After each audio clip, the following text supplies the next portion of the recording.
Hey guys, welcome back. We're going to be doing just a little bit of work on the Bonneville, just going to be really fast. We're going to be replacing recharging the whole AC system here. So we've done this a couple times, we've just never shown it on video.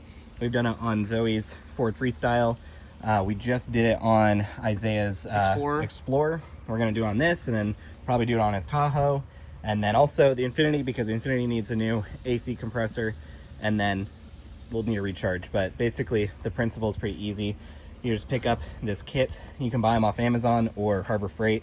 Comes with the manifold with the high and low pressure side, and then the vacuum pump. So I already got this all set up. Basically these are in the closed position right now. This shows low pressure, high pressure. The lines go to the low pressure and high pressure. They only go in one way. This one cannot go on the high pressure side. You can see. That's good, so you can't mess it up. Yeah, it'd be very hard to mess it up. And then one other thing is, before you do this, you have to discharge your AC system, so take it to a shop to do it. Freon's not very good for the environment. Tristan just took it to a shop real fast. Yep. And they suck it right out of there. So suck it right out. And now that you're ready to go, all you got to do is, make sure these are closed. We'll just turn this on wherever that switch is. Right here? Yeah. So that's pull the vacuum on this. Now we're just going to go ahead and open the low pressure and the high pressure side. So you can see it's pulling a vacuum on it right now.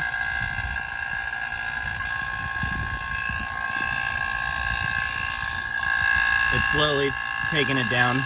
Sorry about how loud the pump is, but it's pulling a vacuum on it.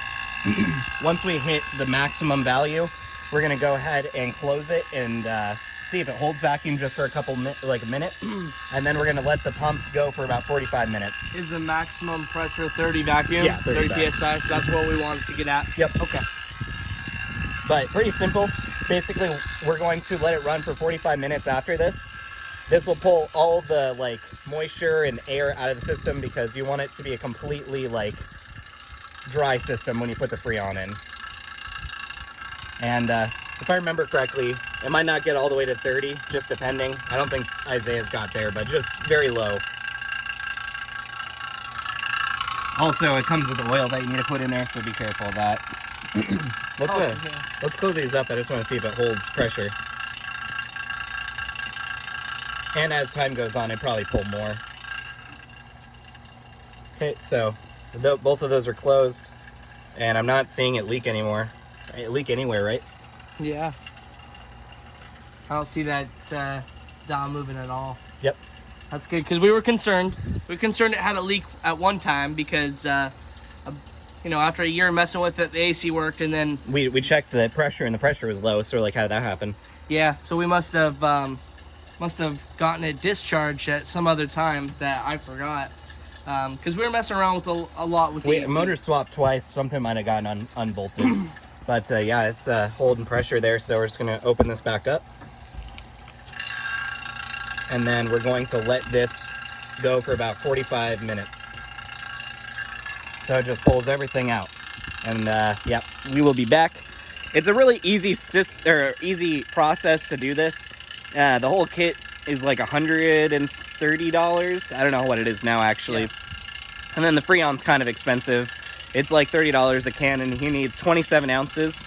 And you also will need a, let's see. Yeah. Yeah. Just need an electric scale, because you can put the Freon R134A on it and measure it and see exactly how much has gone into the car, because each one's different. Most of the time it'll have some type of label on here. For some reason, Tristan's Bonneville didn't, but we looked it up, but your system is probably not going to be exactly what the cans hold, so that's exactly why we have the measuring scale, so just be aware of that. Yep. So we're gonna let this do its thing, and we'll be back. All right, guys. Oh, we just talked at the same time. We just got done recording some TikToks I think you guys will enjoy, so check that out. Actually, it was really fun making them. Anyways, so we've been waiting about 45 minutes. That's why we did it, because we had to wait a little bit. But as you can see here, the manifold gauge showing actually 30 back, and it could be even lower than that. So now what we're gonna do is we're gonna go ahead and close these. Now that these are closed, we can turn off the vacuum and then disconnect this guy here let's also take this off. So we're gonna need that off. Oh, yeah, we don't take that off. We take it off. Okay. Yeah. Yep. And then we have this handy dandy tool. This is also something that you will need for this to work. If you connect that to that there. That pump is heavy. Yeah. Like, it doesn't look heavy. Yep, it's a pretty stout unit. Very useful to have, just a vacuum pump. Use it for much more than just this type of stuff. All right. That's all tight on there. All right, and then you're gonna wanna thread this on all the way down. So this is going to puncture it, and in the closed position with the pin, it'll be closed.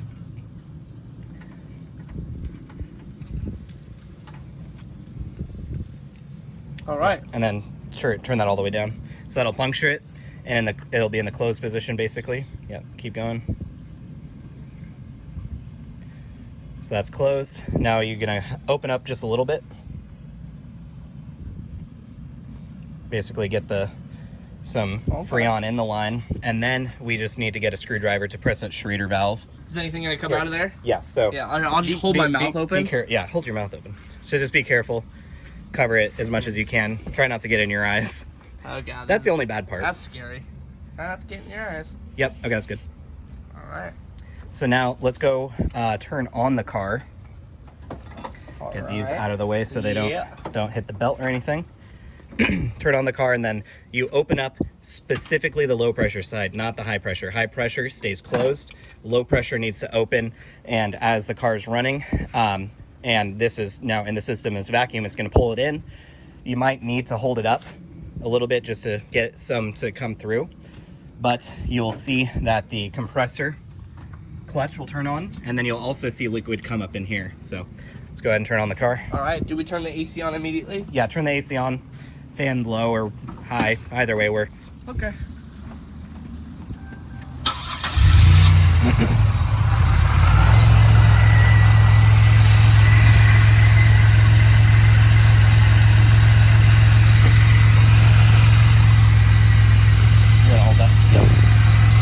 As you can see, there's fluid coming through in there. So it's pulling it in. Oh yeah. And your clutch is already going. The weight of the can is significantly less already. Yeah, this is 12, so you need 2 and then 5 more ounces. The can's also cold. Yeah, it'll get cold for sure. Yeah, once it's low, we'll close this and we'll replace that with a new one, and then just go through the process. All right guys, we're on our last bottle here. This is where we're gonna weigh it. You guys, we did 2 12-ounce, so that's 24. Now we just need, 2 12-ounce, so it's 24. 24, and we need 27, so yeah, so we only need 3 ounces. And it's gonna go fast. Yep, it's in about 46 PSI. 46 is perfect, actually. Oh, baby. Oh, so nice. We'll go get a thermometer real fast, actually. It's 85 out right now. 82. It says 86, actually. But and we'll see how cool it gets. Going down slowly. Let's give it a minute. By the way, guys, check out our new Pro Sport gauge. Use code JERWIG for 10% off. Already creeping down. It feels so good in here. That's awesome. Let's up the window. Man, that feels fucking great. Oh man, AC in here feels so fucking good. You have so many air vents. I know. There's like 8 air vents everywhere. just at the front. This is coming down already. It feels so good to be in here.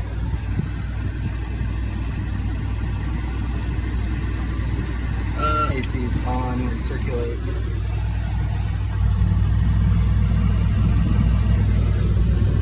This feels colder than what this is showing. Yep guys, the temp is feeling so much better now in here. It's like 85 or 86 degrees outside, but there's so much humidity. Oh yeah, it just makes you sweat. Even the rear ones are feeling great. Nice.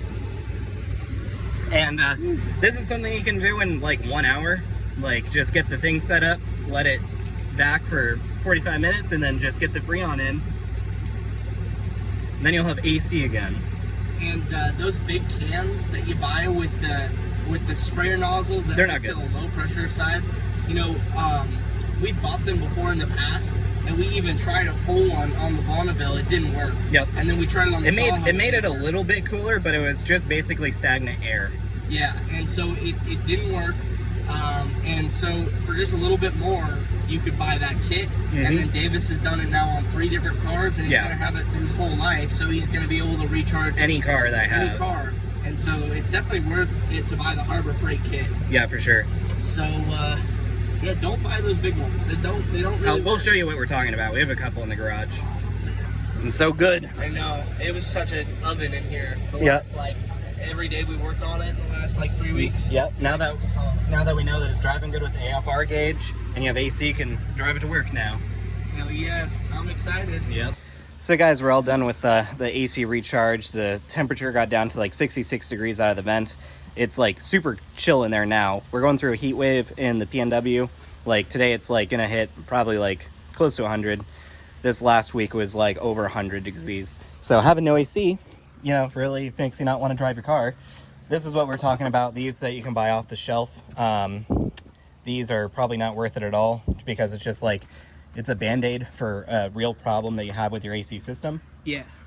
And like we said before, I mean, we hooked it up both to the Bonneville and the Tahoe, and it didn't work. It didn't put enough pressure in the system.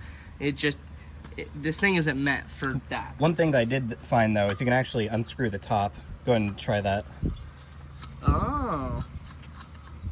And it's the like same fitting. It's kind of the same fitting. So if you have one of these lying around, you might be able to use it. Yeah, because I mean that is 20 ounces of R134, which is expensive. You know, that's what we bought in the small cans. Yeah, but using this is not good enough. Not a replacement for the actual manifold gauge kit and the vacuum pump. You need that for it because you can buy that and use this, but the nozzle it's just not gonna do anything. Yeah, not gonna do it. And so yeah, good point. Yeah, you can use these if you have them just around, but they're also higher capacity than the normal ones that you can buy because these ones were 12 ounces and Isaiah had some 16 and maybe up to 18 ounce ones, but these ones are 20. Yeah, and let's be honest, you do pay for that nozzle. The convenience of not having to have a kit like that, you pay extra for that.